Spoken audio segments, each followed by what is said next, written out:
జనసేన సోదరుడు చలమశెట్టి రమేష్ గారి జన్మదిన సందర్భంగా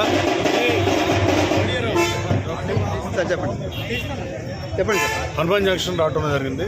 నేను జంక్షన్ ఆంజనేయ స్వామి సన్నిధిలో హనుమాన్ జంక్షన్లో ఉండగా నా మీద నమ్మకంతో తెలుగుదేశం పార్టీ అధ్యక్షులు నారా చంద్రబాబు నాయుడు గారు, లోకేష్ బాబు, అలాగే పవన్ కళ్యాణ్ గారు జనసేన తెలుగుదేశం పార్టీ ఉమ్మడి అభ్యర్థిగా నన్ను ప్రకటించేందుకు ధన్యవాదాలు తెలియజేస్తున్నా.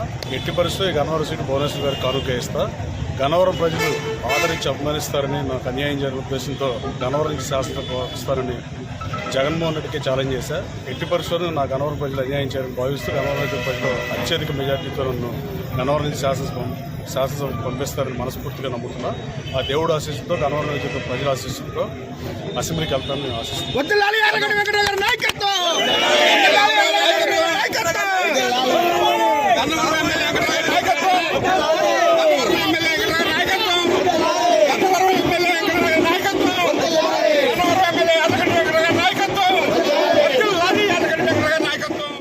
నేను ఈరోజు జనసేన సోదరుడు చలమశెట్టి రమేష్ గారి జన్మదిన సందర్భంగా చెప్పండి హనుమాన్ జంక్షన్ రావడం జరిగింది.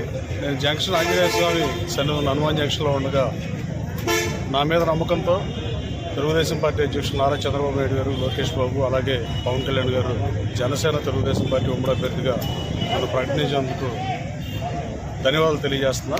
ఎట్టి పరిస్థితుల్లో ఈ గన్నవరం సీటు భువనేశ్వర్ గారికి కానుక ఇస్తా. గన్నవరం ప్రజలు ఆదరించి అభిమానిస్తారని, నాకు అన్యాయం జరిగిన ఉద్దేశంతో గన్నవరం నుంచి శాసనసభ వస్తారని జగన్మోహన్ రెడ్డికి ఛాలెంజ్ చేశా. ఎట్టి పరిస్థితుల్లో నా గన్నవరం ప్రజలు అన్యాయం చేయాలని భావిస్తూ గన్నవరం ప్రజలు అత్యధిక మెజార్టీతో నన్ను గన్నవరం నుంచి శాసనసభకు పంపిస్తారని మనస్ఫూర్తిగా నమ్ముతున్నా. ఆ దేవుడు ఆశీస్సుతో, గన్నవరం నుంచి ప్రజల ఆశీస్సుతో అసెంబ్లీకి వెళ్తానని నేను ఆశిస్తున్నాను.